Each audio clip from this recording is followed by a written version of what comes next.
Djali që e largoi nanën nga shtëpia. Histori që të bën të qash. Një nënë e moshuar rrëfen për hekat që i përjetoi gjatë jetës së saj, e gjitha kjo për djalin e vetëm të saj, djalin e hasretit. Kjo nënë e shkret rrëfen. Burri kishte vdekur qysh në rini.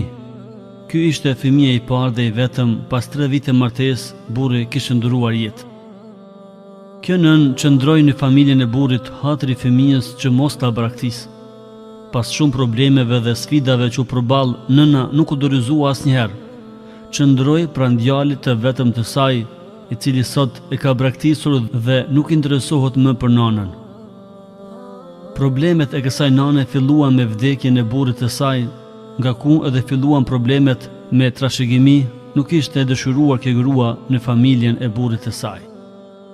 Personi që më së paku meritonte ndonjë respekt ishte kjo grua, e urtë, e sjellshme dhe e ndershme.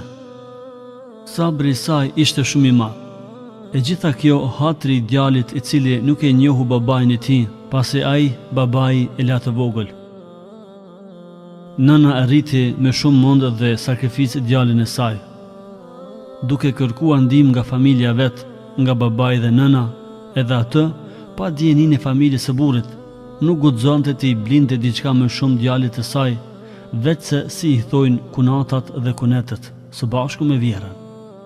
Se herë fëmijët e të tjerëve blinin tesha e ushqime në shkollë, fëmia e saj rrinte në një qoshe i diskriminuar nga familja e shoqëria. Nëna shkonte për ta marrë në shkollë djalin e saj, i blinte diçka tinxa dhe u detyronte që rrugës sa më shpejt të hante që të mos e shohin familja e burrit.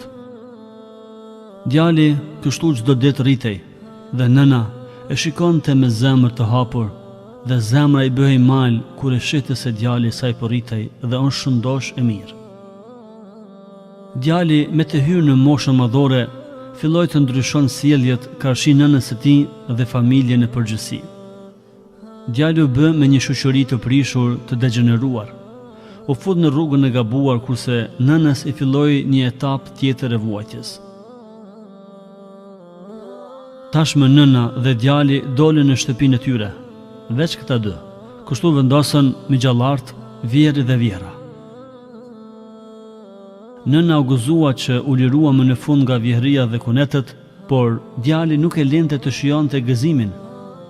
U vënonte deri orët e vona, nuk shoqërohej me nanën, koha i kalonte në telefon në rrugët e lagjës, jo në shtëpi. Se herë nëna shtronte bukën dhe priste djalin, e ai kur vinte, nuk hante dhe shpërfellte lutjen e nanës që të ulën të hajnë së bashku në sofër. Djali i cili dita ditës u fuste edhe më shumë në punë të këqija, tani kishte gjetë një nuse dhe u martua pa dasëm, edhe pse nëna kishte dëshirë të bënte dasëm për djalin e vetëm të saj. Ai nuk e dëgjoi nanën, e grabiti nusen. Nëna shkret sa u gëzua për djalin që u bë burr, u martua, aq edhe u mërzit sepse djali nuk e dënte nanën, filloi të ndryshoi. Shpresat e kësaj nëne nuk shuheshin se një ditë djali do ta donte, do të kujdesej për të kur ajo ka nevojë për shërbimin e djalit të saj. Kështu kaluan vite dhe nënën e rënoi shëndeti dhe pleqëria. Nëna nuk dorëzoi dhe u mundonte që të ishte sa më afër djalit dhe nusës së tij. Duke shërby, duke qëndruar afër gjithmonë. Ata të dy, djali dhe nusja, nuk e donin shërbimin e saj, nuk qëndronin bashkë me të. Kështu u bë një kohë derisa nënës së shkret nuk ju ndal loti nga të kuptuarit se djali dhe reja po dojnë të largojnë nga shtëpia. Ishte diçka e papritur për të.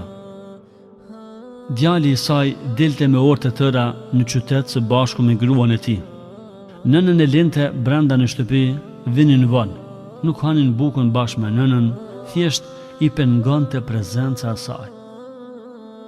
Një ditë nga ditët, derisa nëna ishte ulur në hijen e një pemë të cilën e kishte mbjell veç për djalin e saj, kur ai ishte i vogël, i dëgjoi djalin dhe rejen duke biseduar për ta.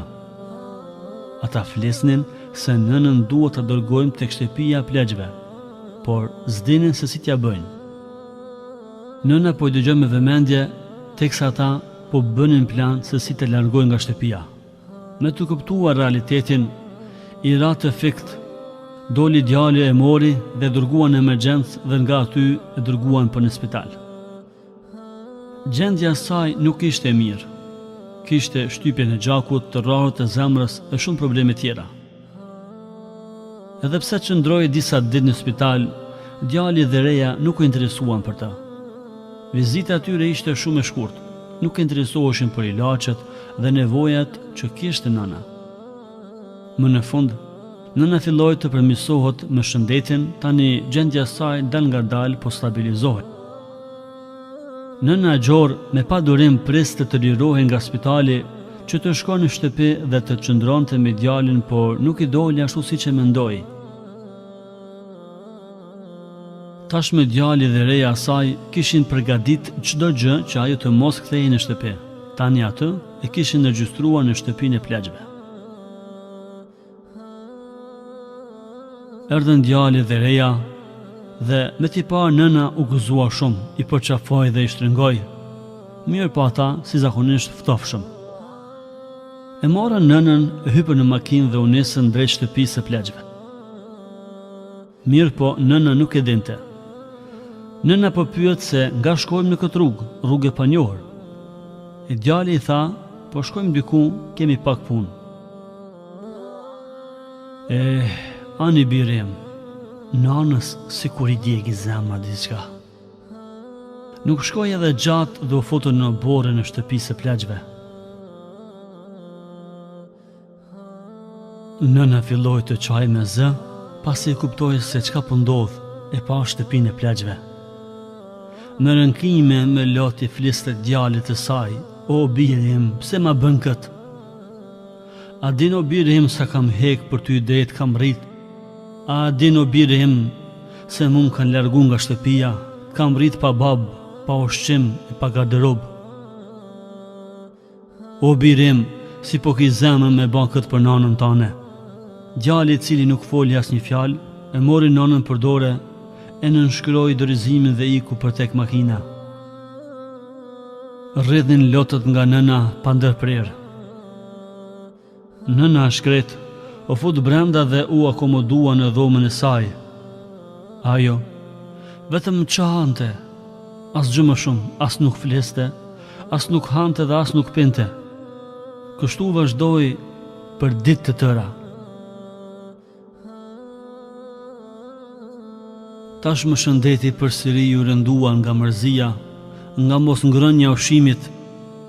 Nëna tashmë s'dinte të thonte gjë tjetër vetëm se emrin e djalit të saj.